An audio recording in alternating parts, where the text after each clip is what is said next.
The city breathes, a symphony of steel and glass, yes, but beneath the modern skin, something older, something more resonant persists.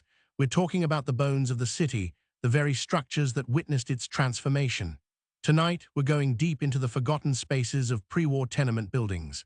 Those brick behemoths, erected in the roaring 20s and 30s, silent sentinels to a century of change. They stand stoic through the decades, their facades telling one story, but what lies beneath? What have the layers of plaster, paint, and time concealed? Renovation is a process of destruction, yes, but it is also an act of excavation. As the crowbars pry, as the hammers swing, the true character of these structures is laid bare. We've all seen the exposed brick, the skeletal joists. But it's in the quiet moments, the unexpected cavities, that the real mysteries emerge. Imagine the scene, a crew working under the stark glare of a single work lamp, the air thick with dust and the scent of aged timber. They're stripping back a wall, perhaps in what was once a cramped living room or a bustling kitchen. And then, something unusual, not just old wiring, not just a forgotten pipe. We've heard whispers, accounts from those who have literally broken through the veil of domesticity. They speak of finding not just empty voids, but carefully constructed compartments. Sometimes, it's a simple alcove, sealed with an efficiency that suggests deliberate concealment. Other times, it's a more complex arrangement. A cavity within a cavity, an almost architectural riddle built into the very fabric of the building. What were these spaces for? The common wisdom might point to simple storage, a place to hide valuables. But in these old buildings, nothing is ever quite that simple, is it?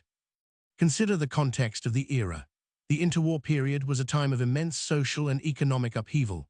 Prohibition, the Great Depression, the rumblings of war, a climate ripe for secrets. Were these hidden compartments used for storing bootleg liquor, a quiet refuge for forbidden goods, or perhaps something more personal? Letters, diaries, mementos of a life lived behind closed doors, intentionally kept from prying eyes. The meticulous way these spaces were often sealed, using reclaimed materials or carefully cut plaster, suggests a purpose that went beyond mere utility.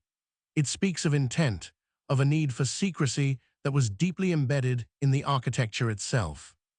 Then there are the more disturbing finds, reports of hollow spaces that yield more than just emptiness. Objects deliberately placed, almost as offerings or perhaps warnings. Toys from a bygone era, placed with an odd solemnity. Religious iconography, tucked away as if for private devotion, or maybe to ward off unseen forces. We've even heard tales of peculiar markings etched into the timber behind the plaster, symbols that defy easy explanation, their meaning lost to time. Each discovery, no matter how small, opens a new door, a new avenue of investigation. These aren't just renovations, they are archaeological digs into our collective past. Each exposed beam, each dislodged brick, is a fragment of a larger narrative. The builders, the original inhabitants, their hopes, their fears, their secrets, all are encoded within these walls. And as we peel back the layers, we are not just uncovering structural anomalies, we are unearthing forgotten human stories.